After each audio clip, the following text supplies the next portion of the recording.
I am pulling up my Goodreads and I've got my coffee here, getting myself situated to chat with you about the books that I tackled this week. It was an alright week for reading. It was an interesting week for life, just because our household goods finally arrived, so I've been trying to do some unpacking, while also keeping up with my writing schedule, writing routine. And thankfully, what I've read this week was pretty entertaining for the most part. And so let's get to it, and I'll tell you what kept me going this week. All right. The first one up is called The Fabled Earth, which is a historical mystery set in the American South. And if you really enjoyed Where the Crawdads Sing, you would probably like this one too, because it is a similar vibe, dealing with a little bit of a mystery, also really paying attention to that setting and that region of the American South. This time it's off the coast of Georgia, an island there. And it deals with two different timelines, the 1930s and the 1950s. And all you really know about the drama going in is that in the 1930s, a particular summer, there's something that happens that results in two boys drowning one night.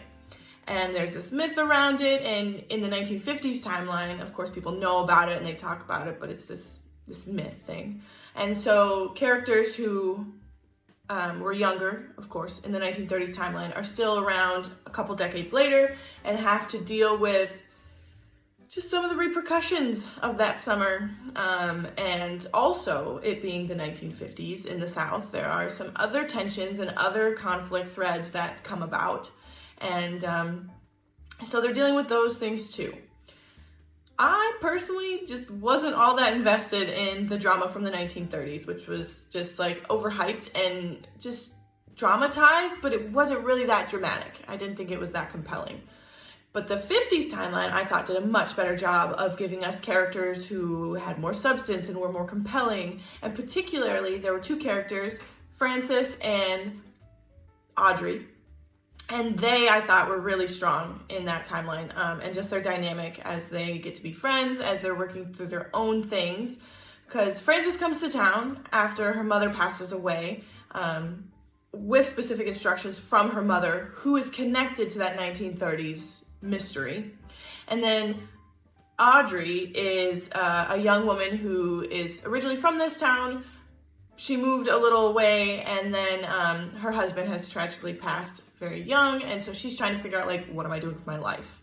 And you get to know a bunch of different characters from the town, see a couple different threads playing out, and so you really get to feel like you know the town and know what the people care about. I just think it was bogged down by the rather boring and uninspiring thread of the 1930 plotline. So, but if you like, again, Where the Crawdads Sing, you may enjoy this one. All right, next up is Middlemarch, and I did finish it, so no one needs to come around here and shame me about taking too long with it, but it was a chore to get through. This is a book that I'm reading for a project of mine, so I couldn't give up on it, even though I really wanted to, and I don't know why I would recommend this to someone, unless you really love Jane Austen vibes, but want it to be like 500 pages longer than anything Jane Austen wrote. The premise of this story is that Middlemarch is this provincial, rural English community, and it's kind of all the little dramas, domestic dramas, financial dramas of all these people in this neighborhood. And maybe that sounds like cute and quaint, but it was just really boring. And it clocked in at like almost 900 pages. So for hundreds and hundreds of pages, we're just dealing with these characters who, personally, I did not feel invested in. And I actually switched over to audiobook for a little bit before I ran out of audiobook hours on Spotify. And then I had to struggle through the physical copy again until I got my hold in at the library for the audiobook version there. And yeah, finishing this one felt like a great relief, like a huge weight had been lifted off my shoulders, because I was like, it's done, it's over, I don't have to I don't have to hang out with this boring drama and these characters who I just didn't care for them all that much. So do with this what you will, because I know people like to read classics just to check them out or feel like they need to. I'm going to tell you right now, you don't need to read classics just because they're classics.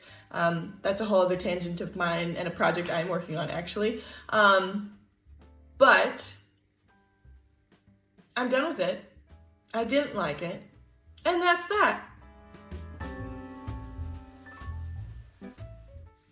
So this is where the reading week took a very positive turn, because I then picked up a book titled The Cat Who Saved Books, and it was a little guy, so a nice little refresher, and it was so easy to get through because it was just fun and lighthearted, and I really enjoyed the main character. He was a high school boy. He lives in Japan, and he's just lost his grandfather, who has been his sole guardian for all of his life, and his grandfather owned a used bookstore, so this boy has sort of inherited it, or it's like he's in limbo because he's a high schooler, and so he has a distant relative who is going to take him in, but for the time being he's at this bookstore, and while he is there, a cat visits him, Tiger the Tabby, and Tiger is a talking cat who recruits this boy to go walk through and tackle these labyrinths where there's some sort of like book villain who is out there doing something with books that is not cool, whether it's trying to like summarize every single book down to one sentence, that way people can read that one sentence and be like, great, I got through another book, moving on to the next one, and sort of like ruining the reading experience or ruining books. And the cat is like, we gotta go save these books, we gotta rescue these books. And this boy is kind of like a shut-in. He's a very, very introverted person who doesn't feel like he's very connected to any of his peers, doesn't feel like he has a lot of friends, but then of course through the story, it's like he realizes what his confidence can be, and that he does have people who care about him, and also just conveying some lovely messages about why books are important the way they are and why reading is important. And it was just a delightful little time. All right, last up is a nonfiction book called Destiny of the Republic, and it is a book about President Garfield. And I don't know how familiar you all are with President Garfield. I only knew that he was a president, honestly. But now I know that he is one of 4 U.S. presidents who's been assassinated, and this story introduces him from, boyhood, so we get some backstory, but then also how he was elected, and the type of political figure he was. Very, very short time in office, and then we get the drama of his assassination. And then interspersed in that narrative is also background on who the assassin was. It's a very interesting individual, if that's the best way to put it.